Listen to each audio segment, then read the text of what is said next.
Hey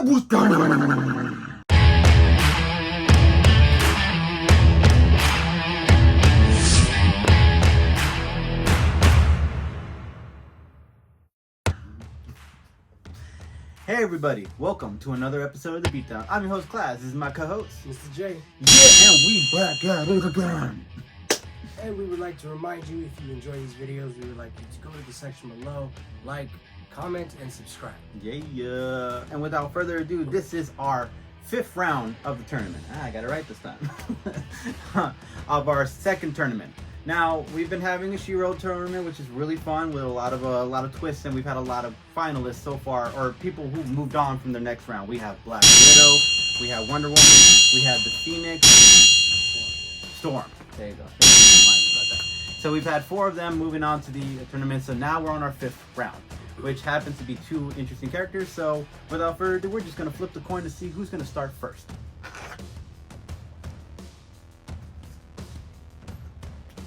Yes.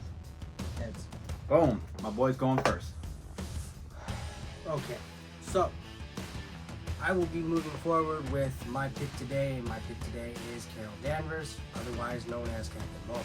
Crashes, but you ain't walking away from me. Captain Marvel or Carol Danvers, you know, whichever one you want to use, or whatever name you want to call her by. She's known as one of the most powerful beings in the Marvel Universe. For sure. Definitely one of the Avengers' top hitters. Yet, Carol Danvers definitely has some issues.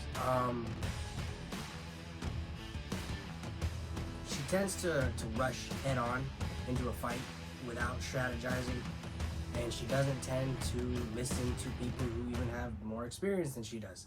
So she's hot-tempered and just kind of goes in head first and just like, I can't lose. Like a captain. Now, is it a bad thing? No. You know, some of us have these characteristics. So, Carol Danvers, she's definitely one of the, you know, the Avengers' top hitters. Yet, she rushes in head first, you know, eyes closed, can't lose, with that type of mentality. And she doesn't listen to people who are more advanced or more skilled, or, they have that experience level. You know, Carol just kind of just, I got this. So she can be very arrogant at times. Yet, she is a very skilled fighter. I do believe she's a former Air Force pilot, if I'm not mistaken. I could be wrong. Yeah. I mean, that could be just what the movie brought into the interpretation of it, but... Yeah, because they've worked on her origin a couple different times, I believe. There's like small minor differences. But anyway, former U.S. military training, as well as she's trained with, I do believe, the Kree. She does have some Kree training. Yeah, she has some Kree skill training, so that's something out of the box, alien type of martial arts. She has alien DNA? Alien genetic makeup. Oh, yeah. So, she has increased. Yeah. She has increased strength, speed, durability. She can fly. She can launch out concussive blasts with her hands. She can also absorb energy. Now that's going to be the big topic today, as that's what makes this kind of this fight that we're doing kind of difficult for me. Yeah. Anyway, because you guys voted for this. Yeah, they both kind of. It's very difficult to see who's better because they both kind of have the same abilities. Mm-hmm. Both of them can absorb and redirect energy that's being used towards them. It's like, okay, that's great. Where do we go from here? You both can do the same thing, so no one really has an advantage, at least in that sense. I don't know enough about Starfire to properly judge her. I'm not entirely sure what happens, or even if Starfire can absorb too much energy. I simply don't know. I'm not gonna lie to you guys. I know that once Captain Marvel absorbs enough energy, and once she gets to a point, she can go binary, or her final form. In this form, she has basically the same power level as a black hole. She is self-sustaining. She can also fly. Basically, at this point, either she's gonna have to go binary or she's gonna have to keep Starfire out of space. She's gonna have to keep her ground level and just make it a fist fight. She's gonna have to drag it out. Just stop her from regenerating and don't let her breathe. And just keep her on the ground. I mean, yeah, if I recall, Captain Marvel has a 24-hour durability fighting skill in her possession. I'm not gonna say possession, because she can go 24 hours. Going 24 hours this woman, I feel like that's gonna take a toll on anybody. Like, depending on who you are. Like, I think Superman can go if he has the sun with him, but could Starfire keep going? I mean, I guess if she keeps absorbing energy from thin air, then that could keep her in the durability level. But I think 24 hours plus Captain Marvel's like blast smashing you. Yeah, I feel like that's gonna take a toll on you, maybe. Yeah, it really just depends on I want to say the setting and how much energy is being used. If Carol isn't using, if she's able to figure it out, and she's like, okay, she's absorbing my energy and redirecting it. Now I'm just gonna take my fist and smash her in the face with it, and see how that works. And hopefully she can just hit her.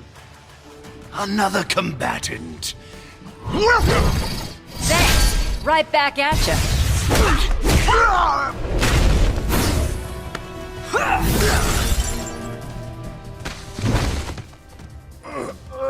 So you made your case? I've made my case. All right. Today I will be representing DC Comics, DC Universe's Starfire. Titans, go! If you don't know Starfire, she was once a leader of the Teen Titans. She's also a Titan. She's got quite a story on her. Yeah, she actually was one point the leader of the Teen Titans. But there are like other comic interpretations of Starfire. That being said, Starfire is this alien that came from another world, Tamaranian world, and she's very powerful.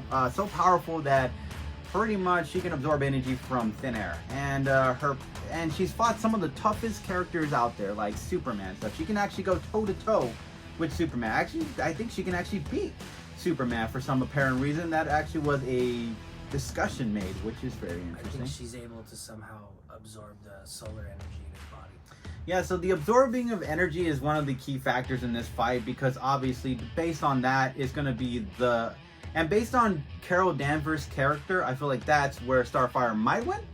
Starfire has more, let's get real. With her emotions, her powers grow. If she gets more angry or more like really rage, she could go another level, just like Captain Marvel could. So both of them are in that equally match of power, where if they were to throw down in the ultimate level, it would be a stalemate pretty much in that essence. But because of Captain Marvel's stubbornness and because of her kind of cocky or overconfidence in beating somebody, I feel like Starfire might be able to absorb her power in the moments of the fight. Because at that time, Carol Danvers, Captain Marvel, thinks she's probably going to overpower Starfire with all her power. She's like, oh, you want some? I'm gonna give you some, and try to throw all that power at her. But Starfire is just gonna keep absorbing all of it. So if Captain Marvel doesn't come to her senses at some point in that moment, where she's realizing all that energy she's throwing at her is kind of giving Starfire kind of more of an upper advantage, then we're having a little bit of a problem. That means that Starfire absorbs more energy than Captain Marvel will, and at that moment we'll have the upper hand and we'll blast Captain Marvel out of existence. Another thing to put out into the situation, Starfire is an alien. She could easily go to another planet, tell that planet's military weaponry, hey, this woman is a threat. She is going to kill your planet, destroy everybody in existence. You need to stop her immediately. Throw all the weapons you got. At that moment, as a distraction, all those aliens would probably be going right after Captain Marvel. Captain Marvel would be trying to throw down with a whole bunch of them, but that's when Starfire would come out of nowhere and just kind of absorb her energy or throw down with her. Now, fighting an army and Starfire at the same time is like a kind of a cheap move. It is, but at the same time, let's be real. Why are we going for outside people for help now? I'm just saying, this is an all-out tournament. It's an all-out brawl. We're just trying to make everything hypothetical. These are just one of the theories. Another thing I said already was absorbing the energy, overpowering her because of her characteristics. That's what I made an argument over. But yes, there is that hypothetical where Captain Marvel could get overwhelmed by a battle in that situation. That's just a dirty type of move if Starfire really wanted to go to that next level of winning this fight. And let's face it, with sometimes getting into your emotions, winning is it's just engraved in you in some essence. Starfire's kind of a princess, so I feel like, I think she's the queen of Tamarania now.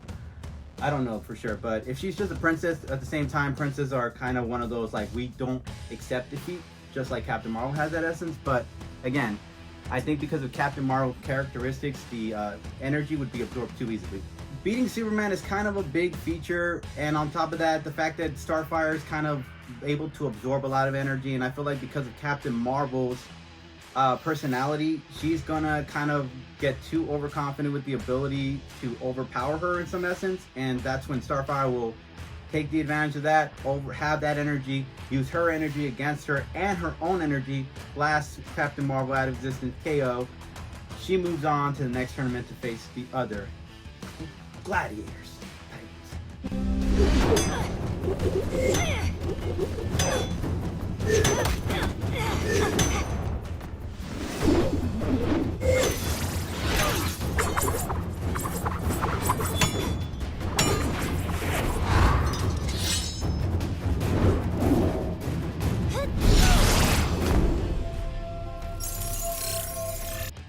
You're moving a little fast there.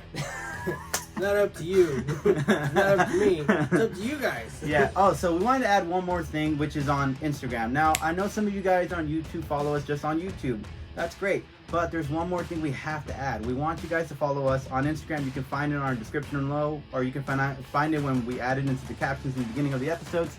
But the reason why is because we're doing a lot of pollings, and we want you guys to engage with us in the pollings on our Instagram or on my story, where I put a lot of polls where it says, hey, what do you want to watch next? Who do you think would win this fight? And the hashtags, you know what we want, hashtags on our comment sections below. That would really appreciate that. We're going to start doing that, so that way you guys probably will engage in that as well. But as far as... Yeah. I have engaged with some of you personally on YouTube. It's great. I'm definitely always open for communication and feedback on everything we do. Yeah.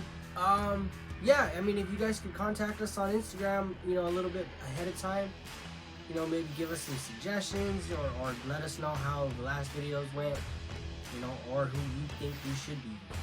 Yeah, I mean, the more you want to see. Yeah, the more suggestions you guys provide for us, the more we can actually get, you know, that to our next episodes in the next couple weeks.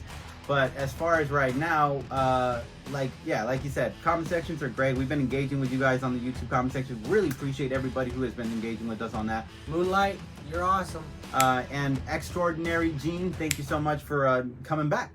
And as far as, so on Instagram, just if you guys can follow us there, you'll be able to kind of engage in the pollings and the trivias, whatever we have on there on my stories that we put out there. We do that almost like every day, almost, but not all the time. But yeah, just keep watch on that. As always, we really appreciate you guys. We'll catch you guys later. Peace.